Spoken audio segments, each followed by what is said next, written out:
খাবের মধ্যে স্বপ্নের মধ্যে হঠাৎ দেখতেছি মদিনাওয়ালার জিয়ারত হচ্ছে। রোজার সামনে বসে আছি, চোখের পানি ছেড়ে কাঁদছি। অনেকদিন হয়েছে আব্বা হুজুর দাদা হুজুর ওনাদেরকে দেখি না, খারাপ লাগছে। কাঁদছিলাম ইয়া রাসূলুল্লাহ বলে কাঁদছি, কসম করে বলছি লা ইলাহা ইল্লাল্লাহ মুহাম্মাদুর রাসূলুল্লাহ, কালমার কসম করে বলছি, আমার রাসূল আরবীর নালাইন পাকের কসম। খাবের মধ্যে আজকেই শুধু কাঁদছি, ঘুম থেকে উঠো চোখের পানি মুছতেছিলাম, তো খেয়াল করলাম যখন জিয়ারত করতেছি আমার নবীর রাসূল পাকের মদিনাতুল মুনাওয়ারায় জিয়ারত করছি, নামাজ আদায় করলাম, কি পড়ছি, কোন তেলাওয়াত করছি সেটার মাথায় মনে নেই, কিন্তু 2 রাকাত না 1 রাকাত, কয় রাকাত পড়েছি ওটাও খেয়াল নেই। নামাজ পড়ে এতটুকু দেখছি যে সিজদায় গিয়ে আল্লাহর কাছে কাঁদছি, ইয়া রাসূলুল্লাহ মদিনাওয়ালার পাশে দাঁড়িয়ে নামাজ পড়ছি, কিন্তু আল্লাহ এই যোগ্যতা তো আমি গুনাহগারের নেই। যখন কাঁদছি যে আল্লাহ তুমি আমার গুনার উপর এমন ভাবে পর্দা দিয়ে রেখেছো, মানুষ তো এখন অনেক ভালো আলহামদুলিল্লাহ, আপনারা অনেক ভালো, আমার থেকে অনেক ভালো, আপনাদের পায়ের নিচে ধুলাবালির যোগ্যতা আমি মাকদুম শাল মাদানী নেই। আপনারা শুনেন, ভালোবেসে এই জায়গাটায় বসিয়েছেন কসম, নয়তো এই যোগ্যতা নয়। বিসমিল্লাহির রহমানির রহিম পায়ের নিচে নুক্তার জ্ঞানও আমি মাকদুম শাহর কাছে আল মাদানির কাছে নেই। আপনারা শুনছেন ভালোবেসে, যা টুটা ফুটা জানি তাই পড়াচ্ছি, তাই বুঝাচ্ছি, এরকম বলে কাঁদছি যে আল্লাহ তুমি পর্দা দিয়ে রেখেছো। যদি পর্দা সরিয়ে দিতে কেউ তো হয়তো বা সম্মান করতো না, ভালোবাসতো না। মদিনাওয়ালার কাছে বসিয়েছো, কাঁদছি যে ইয়া রাসূলুল্লাহ আপনার উসিলায়, আল্লাহ বলেছেন আপনার উসিলায় যদি কেউ ক্ষমা চায় আল্লাহ ক্ষমা করে দিতে পারে, ক্ষমা করে দেয়। ওই নিয়ত নিয়ে যখন কাঁদছি, খাবের মধ্যে দেখছি কি জানি মদিনাওয়ালার রওজা থেকে একটা হাত বের হয়ে গেছে। মনে হলো কেউ যেন একজন হাত বের বলতেছে টেনশন করিস না, তওবাতুন নাসুহা তওবাতুল ক্বাবলাল মাউত, মৃত্যুর আগে দরজা খোলা আছে, তওবা করতে থাক, আল্লাহ কবুল করবে। আমি নবী মুস্তাফা তোর সাথে আছি আলহামদুলিল্লাহ, আমার এর থেকে আর কিছু চাওয়ার নেই। আজকেই ওই কামলিওয়ালা নবীর প্রেমিক হয়ে দেখুন বান্দা, আমরা তো একজন আরেকজনের গীবতের মধ্যে ব্যস্ত, চুগলখড়ির মধ্যে ব্যস্ত, অন্যের হক লুণ্ঠন করার মধ্যে ব্যস্ত। 500 টাকার বিনিময়ে ঈমান বিক্রি করে সেই ব্যক্তিকে আসনে বসাই, জানি দশের জন্য খারাপ, দেশের জন্য খারাপ। ঈমানের বাজারে এমন আগুন লেগেছে, মসজিদে এখন মুসল্লির অভাব নাই, কিন্তু অন্তরের মধ্যে ঈমানের বড় অভাব। হজ তো করে, হাজি না, সব পাজি হয়ে যাচ্ছে। আমাদের অন্তর থেকে আল্লাহর খৌফ দূর হয়ে গিয়েছে। টক্সিক দুনিয়াতে বসবাস করি, একজন আরেকজনকে পচাতে পারলে হাসি ঠাট্টা করি, মস্কারা করি, আমাদের মধ্যে থেকে ঈমানের নূর চলে যাচ্ছে, সেজদার নূর হারিয়ে যাচ্ছে, কলবের থেকে ইলমের নূর চলে যাচ্ছে। বড় বড় উলামায়ে কেরামরা, বয়োজ্যেষ্ঠ আলেমরা এই মাসনাদে বসলে এখন 10 জন খুঁজে পাওয়া যায় না। আমাদের ভুলে ভরা জিন্দেগি, আমার ভুলে ভরা, আপনাদের অনেক ভালো, আমার ভুলে ভরা জিন্দেগি, আমি ভুলের পথে আছি, সঠিক পথে নেই। আপনাদেরকে কি শিখাবো?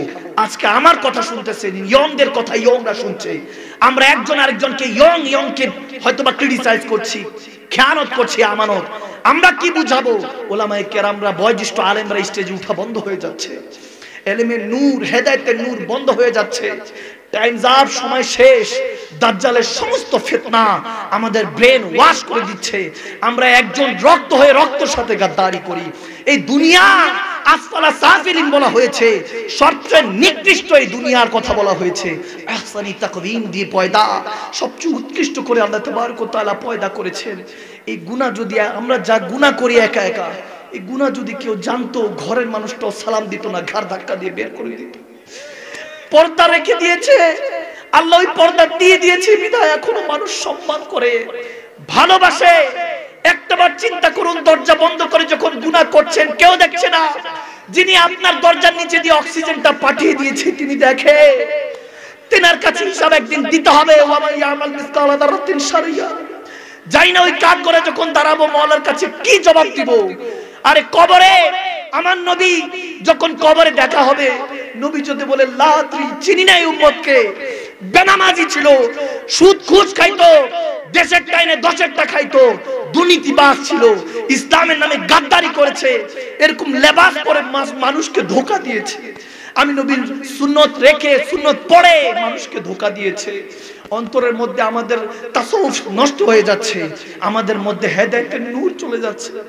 জানি না এভাবে আর কত বছর এই মাহফিলগুলি চলবে। এই জায়গাটাকেও আমরা রঙ্গমঞ্চ বানিয়ে ফেলেছি ভাইয়েরা আমার। এখন যে যত বেশি হাসায় তার দাম তত বেশি। এখন আর হেদায়েতের কথা শুনতে চাই না, আমরা দাঁড়াই শুধু দেখি কে কত হাসাতে পারে। আমাদের অন্তর এত নেমো খারাপ হয়ে গেছে, অন্তর মুনাফিক হয়ে যাচ্ছে, মুমিনের দিল এখন আর খুঁজে পাওয়া যায় না। আল্লাহ তাবারক ওয়া তাআলা কতবার আমাদেরকে ইশারা দিয়ে বলেছেন, বান্দা এখনো সময় আছে, হেদায়েতের পথে ফিরে আয়। আমার রাসূল বলেছেন, বান্দা আল্লাহ রাসূলের পথে চল, আমি নবী মুস্তাফা তোর মৌতের বিছানায় থাকবো।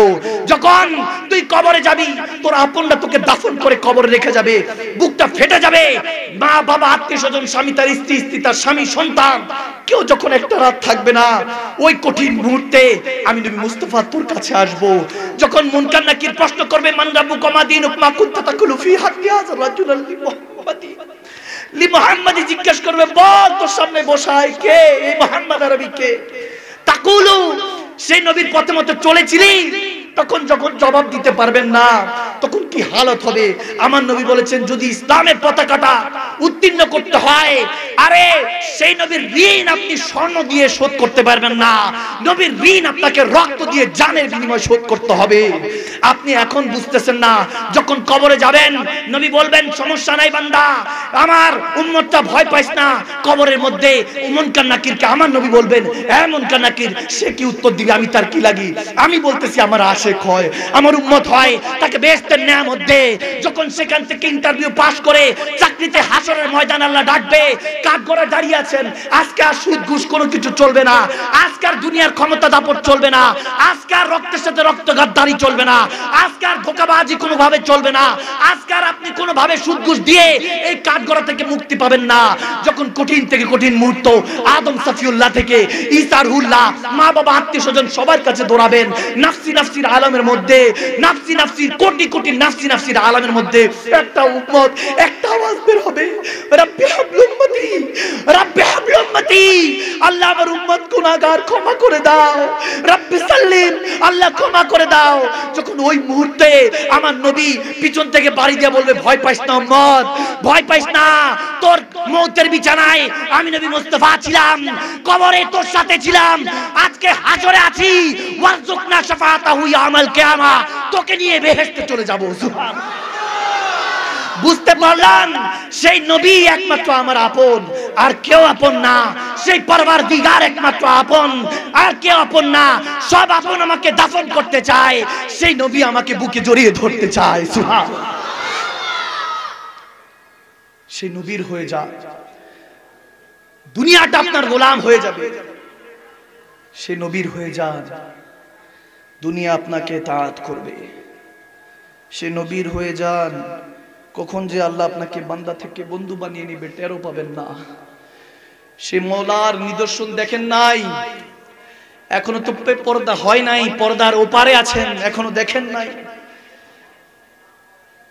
আপনার জুবান দিয়ে কিভাবে বের হবে তার হতে চায়। ওয়া হুয়া মাকুম আইনা মা কুনতুম, তিনি তো বলেই দিয়েছেন আমি তোমার সাথে, বাস তিনি তো বলেই দিয়েছেন, বান্দা আমি তোর সাথে, কোথায় যাচ্ছিস, কার পিছনে ভাগছিস, কিচ্ছু দিবে না তোকে, সব ধোঁকাবাজ। বলবে তোর জন্য ভালোবেসে চেয়ে দেখ, চাঁদ এনে দিব, মিথ্যা, পারবে না। একবার আমি আল্লাহকে ভালোবেসে দেখ, চাঁদ তোর গোলামের মধ্যে নিযুক্ত করে দিব আমি আল্লাহ। সেই মওলার হওয়ার জন্য আমরা রাজি আছি মুসলমান, দুই হাত তুলে দিয়ে রাজি আছি মুসলমান। আজকে ওয়াদা করছি, এই দুনিয়াতে বাঁচবো তো রাসূলুল্লাহর জন্য বাঁচবো, রাজি আছি, রাজি আছি ইনশাআল্লাহ। যতক্ষণ দম থাকবে ইসলামকে কায়েম করব, আমরা আল্লাহর জন্য বাঁচবো, বাঁচবো আল্লাহর জন্য, মরবো আল্লাহর জন্য, জিন্দেগি চালাবো আল্লাহর জন্য। রাসূলুল্লাহ আমাকে দিদার দিয়ে সিনাকে মদিনা আয়না বানিয়ে দিবে ইনশাআল্লাহ। রাজি আছি, রাজি আছি ইনশাআল্লাহ।